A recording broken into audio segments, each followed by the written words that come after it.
Hi everybody and welcome. Got James and Mark, two rugby aficionados, I would say. And what a weekend in store. Or what a Saturday. Hello guys, it's always good to be in your esteemed company and knowledgeable company. Thanks. Yeah, I think tomorrow, New Zealand, Wales, and then the big one on Saturday. Okay, let's spend England, 1 minute South and Africa. 30 seconds on Wales, New Zealand, because that's all it's worth. I mean, I think you mentioned that Gatland said we should rather go to the pub. Yeah. And I think for Wales with 9 changes, ringing in the changes, Mark mentioned that he thinks that the All Black team that they've dressed is better than the one that they played, that they ran out for England, and I can't disagree with him. For some reason, New Zealand are taking this very seriously, and Wales are taking it like they should, like it's a meaningless game. Well, I think for both of them, you know, Hansen, it's important that he leaves on a good note with a good win to signal the end of his career, and for Gatland the same. You know, I don't think either coach wants to walk away with coming fourth in the World Cup.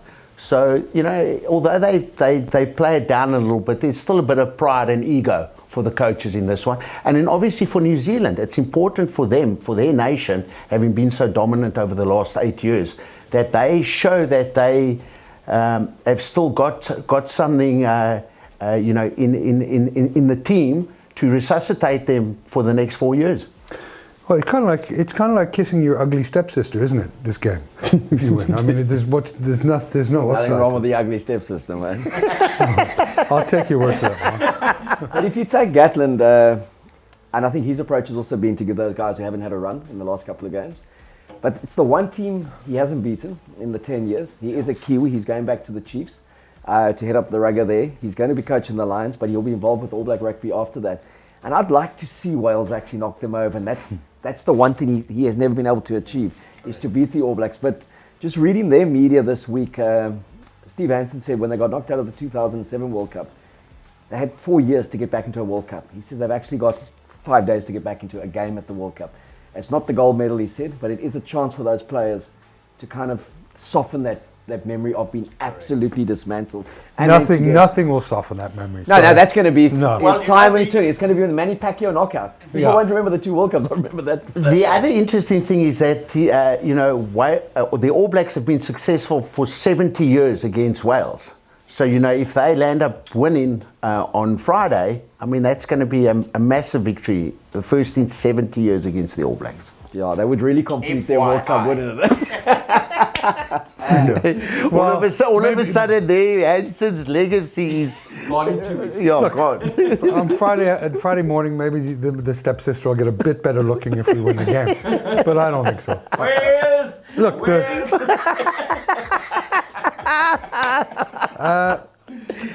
clearly the bookies haven't reacted that way because they've got New Zealand favoured by 18 points. You know, I just got to think of the Wales team. We were in Cardiff in '96, eh? Yeah. And James, we were playing a Sunday game. It was the last game at the Arms Park, and on the In Saturday, 96? 96, yeah. Oh, yes, And that's on right. Saturday, the Saturday before that, I think we were walking to the captain's round, and we were at that Angel Hotel, so the players walked. I know the across. pub well. And Yeah. the guy was promoting Wales on Sunday, the newspaper, and Willett said Wales on any day, China. Wales on any day.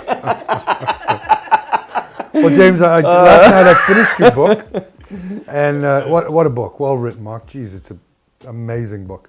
Thank I mean, you know, it's probably one of the best autobiographies I've ever read, and I've read many. And I remember you talking. Sorry, you know, a high five to both of you. Cuddles. You know, group hug. What you talk about that team that you beat 96-13. You talk of it as the second team. It was actually a third team that nobody in Wales wanted to play. Even the reserves didn't want to play. And I got married on that day, and remember the TV and all the guys sitting around the TV cheering for South Africa to keep piling on. And you talk about Drotsky dropping that ball 20 meters out, and everybody told me, "Geez, I can't believe he didn't score." And you made mention that he was glad he didn't score. Because you'd hate to see a proud nation like Wales take 100. Thank you for that. You know, Kevin, you've always got to be compassionate in life, my brother. I couldn't agree with you But more. James did say to the one reserve who hadn't got on with about 4 minutes to go. How shit are you? He said, "How should are you if they haven't put you on yet?" And then again, there's the compassionate side, and then there's the honesty side. Yeah. And I think you mentioned in the book you wonder what he's going to tell his grandchildren. No, I think they're going to ask him, "Did you play rugby?" He's going to say, "No, I played soccer." Okay, so let's just make a quick bet on a prediction on Wales. 18 points for me is a ridiculous spread because the Welsh team that's at the World Cup has got great depth, and there's not much difference and they've got a decent bench. So how does the bookies come up with 18 points? Well, they heard Gatlin said they go to the pub. Yeah. So Yeah, look, I don't know. I mean, I'm not impartial to that margin. I must be honest. I think. Well, we can laugh next week again. I just love your terminology. I'm incredibly partial. I turn a phrase. You turn a phrase. Yeah. No, look, I think that the team chosen against Wales is way better than the team selected against England. Yeah. I think that was Hansen's undoing in poor team selection. Yeah. And the All Blacks, they're proud. I'm not saying Wales are not proud, but I just think the All Blacks are going to steamroll them, in my opinion. Okay. look, Wales also, I mean, at one less day in terms of the turnaround, and they were in a physical war against the Boxer. Yeah. I think there'll be a few tired boys there. I don't think it's going to be an 18-point game, but I think New Zealand will win. Oh, I think New Zealand will win as well. I mean, they have for the last 70 years, so why would you buck the trend now? Then there's the other thing. If they're going to kick 41 times to New Zealand, then they're going to get 50 points. Yeah. I can tell you that now. Okay. Well, no. I'll phone Gatlin and say that the bullet says don't. The bullet says hold on to the pill. Hold on to the pill. Okay. Let's get into the England game, the England-South Africa game. And some people, you know, we're trying to wrap this up reasonably quickly, so we won't. But I'm getting a Springbok tattoo because I lost a bet last weekend. And there we go, at least a man of honour. Well, I would like to think so, James. And I didn't tell English Rose next week. Yeah. You know, if that is the case, you know where that English Rose is going to go. Yes, I do. And you know what? There's no bet. There's no amount of money I could be enticed to make that bet. It just would never happen. Mm-hmm. You know, at least with the Buck, I've been here 23 years. I do support the Springboks. My investment in SA Rugby magazine. So it makes sense. Sure. And I'm proud to get it. And so I have my loyalty to the Springboks this weekend. And let's talk teams. Any surprises? The selection? Well, I mean, from the Springbok aspect, there are no changes. Two minds. Well, speak them about them in the sense that I think they call that schizophrenia. Yeah. You know, this double personality, James and Jimmy. What's Jimmy saying? Don't go there. No, I won't. Don't go I read the book. Yeah. Yeah. Look, it's a final. We saw the impact that, what do they call them? The youth squad or the bomb squad. The bomb squad made significantly when coming on against the Welsh and securing that win, actually. Yeah. I just don't know that, you know, do we take the gamble? Yes, you've got to reward guys for good performances and select them and let them play again. I don't know if in the final, if we're behind against England, they are a lot better, more balanced rugby team than Wales. And they showed that against the All Blacks, obviously. Well, on the day, I mean, we beat them twice in the last year. So, I mean, let's put that in perspective. Yeah, but remember, that was last year. This is this year. You know, both sides have matured. They've come a long way. Well, the Boks certainly have. Yeah, and you know, Eddie Jones, the two, I agree, James, Eddie Jones and Rassie, master tacticians. And what's the upside to any of them changing their teams now? And they've gone with the same teams, haven't they? Yes. Yeah. Look, if England does win, then they must give them the Rugby Championship as well, because they'll have beaten Argentina, Australia, New Zealand and South Africa. Yeah. So give them the World Cup and that, but I don't think they will win. I think the Boks will win. I've got them to win by 5, and with my heart and my head. There we go. Wow.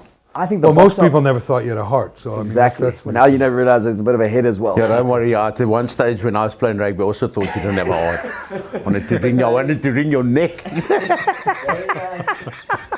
I think we're a lot better than most people are saying, and I don't think England are quite as good as people are saying. They had one magnificent, outstanding game, as New Zealand had against Ireland. Yeah. And where Ireland didn't front, New Zealand just didn't front. But the Boks, and to overcome a passionate Japanese side in that quarterfinal. And to me, of all the playoffs, the Wales Springbok game was the toughest. It was worthy of a final in terms of the intensity and the physicality. And I don't think England's been tested yet when it comes to that kind of physicality. And everyone is saying if there's one team that can physically front England and disrupt their rhythm and kind of see, do they have a plan B? It is going to be South Africa. James? What do you think, bud? Look, Mark says box by 5. You know, I've got to put this out there. If you look at what has worked for us to get us to the final, is this kicking game. The reality is Wales gathered 18 kicks in the test match against us, and they made over 900 running meters with that. Now, I can tell you something. In the test match? Yeah, in the test match against us. Not 900, but I think no. If you put it together in terms of distance of the ball and everything. In the air. Okay. So I'm saying that if you compare the England back three to the Welsh back three, I can tell you now, you kick that amount of times, 41 times onto the England back three, they're going to punish us. So yes, the game plan has worked, and you'll see Eddie Jones, he's imploring us and begging of us to play the same game against him, because they're going to come back, they're going to run back at us. So that for me is and I've said it, I've been critical of Faf, yes, and it's worked magnificently, but I don't think in a final kicking away so much territory and giving them away so many meters is going to work for you in a final. That could be the only downside. My heart says South Africa, but when I look at that, my mind maybe is doubtful. I can understand that. I mean, you know, we've seen an England side an England team sweep aside everybody with relative ease. And I like what Mark said about, have they been tested? You think that would be a mute question with the fact they played the All Blacks, but it's a good question because I don't think they have. You mentioned that the team selections were wrong for Hansen, and I absolutely agree. That was not a Kiwi side that pitched up on the day. Not at all. And what's going to be telling for me is two things. In the first 5 minutes of a game, I look for one thing. Are people going back in the tackle? And if the English are going back in the tackle, it is a wonderful omen for the Springboks. Because it's harder to play, as you know. It's almost near impossible to play the sort of game they want to play, going back in the tackle and not getting the gain line. The second thing for me will be how quick, because I see these guys, I see Jones and Rassie as two grandmaster chess players. How quick will they be to sacrifice pieces and to make changes in the game? So when they see that maybe something's going wrong, that they're willing to sacrifice a piece and put on another one. Maybe not with a formulaic 60 minutes, we're going to do this and then we're going to do that, we're going to put the... It may need, if Faf is having a shocker, you know, he's had a great tournament, but if he's not doing well, it may be that he's got to put Herschel on at 30 minutes or 40 minutes or halftime. And I think that both him and Eddie, it'll be the person that wins that strategy will win the game. So I'll be looking for two things. I'll be looking for the physicality, the box to front up, and impose themselves on an England side and make them go back in the tackle. And if they do that, it's a great sign, and I may go in running and put more money on them. And the ability to play chess between Eddie and Rassie. Those are the two keys for me, Mark. If you look at that match at Ellis Park and then Bloemfontein, as we said the other day, let's disregard that third one that they played in Cape Town and the one at Twickenham. The two at altitude, they were out of the blocks, 24-3 up and 12-0 up. And they stretched us very quickly. But we slowly wore them down and we dominated the last 40 minutes of both tests. Yeah. And Twickenham, it was a 12-11 game. We scored the only try and could have boxed it had that high tackle been referred and Pollard had a chance to kick a goal. But when we put England under pressure in those three test matches, they have looked a little bit lost. And if you look at that All Black quarterfinal against Ireland, for 60 minutes, they didn't drop a ball, they didn't miss a tackle. No. Within 1 minute, they missed a tackle against England. Mahanga missed a tackle on Daly, and that started that whole move and that led to the first try. So a week's a hell of a long time in sport, and in a World Cup is a long time. And England played the perfect game to beat the All Blacks, as the All Blacks had the week before that. I don't think they can play better, and the expectation on that English side now is that they should beat the Boks by 20 points, give them the trophy. Yeah. I think they're in for a bit of a shock. Yeah. Look, the voodoos say, the superstitious few, say that anybody that has beaten New Zealand in the knockout phases has never gone on to win the World Cup apart from Australia in 91. Yeah. You know, but I mean, okay, that's the superstitious side of it. No, and the stars are aligning for South Africa. I get that. I don't put a lot of. I'm not going to put the mortgage on that, but I get that there's a lot of, people will look for signs, and there are everything. We talk about the British Lions. Every time we've won the World Cup, the British Lions show up, and 2 years later, it's. Look, you talk about final rugby, and you look at the perfect example, the 36-0 beating of the Boks against England, and then in the final it was 15-6 and tight, and if not for that decision, it could have been a lot tighter, and the game changed. So these finals, it's not going to be a blowout either way. Yeah, so I don't know, guys. I mean, maybe put a question out there. What do you guys think are going to be like the deciding issues in terms of whoever's going to win this, in terms of penalties, drop goals? To me, both teams have a plan turnovers. A and haven't had to implement a plan B. So it's going to be, for me, if whoever gets to dominate with their plan A, it will probably win, because I don't know, and if the Boks can impose themselves physically on England, the Boks will win. I have no doubt about that, because I don't believe that Eddie, they're going to play a certain way. They're not going to alter their game plan. And we see it when the All Blacks lose, they don't have a plan B because they're so used to winning with plan A. Yeah. Well, I think as Rassie said, he said we've got a certain strategy. Yeah. It's not pretty. He says not everyone likes it, Yeah. but we're in a final, and that's why we're there. Exactly. And that's how we're going to play. He said don't expect anything different from us. It's our execution has to be better on the day. Yes. So Faf's going to kick it 30 times. He just hopes it drops a yard. Yeah. This side of the 22, not that side of the 22, and our chasers are good. I want to come in there, like what Kevin said now. What if Faf is off on the day and he's off the mark and he's not kicking well? Do you let him continue playing and land up losing the World Cup final? Or do you actually say, listen, let me take the gamble and bring a player on that's been nominated for RB Rugby Player of the Year, and throw my dice? Well, I think that was the point I was trying to refer to, was whichever coach wins the battle of the tactics, whichever one's willing to. Yeah, it's on the day. If Faf is having a shocker, and the service isn't quick, then he's got to be quick to replace him with Herschel. And those are going to be the brave decisions that have to come during the game. And the coach that makes those decisions for me will win the game. Look, I'm also interested in the referee appointment, Jerome Garcias. Look, I don't know any French bloke who likes Pommy. So we hated him up until a week ago.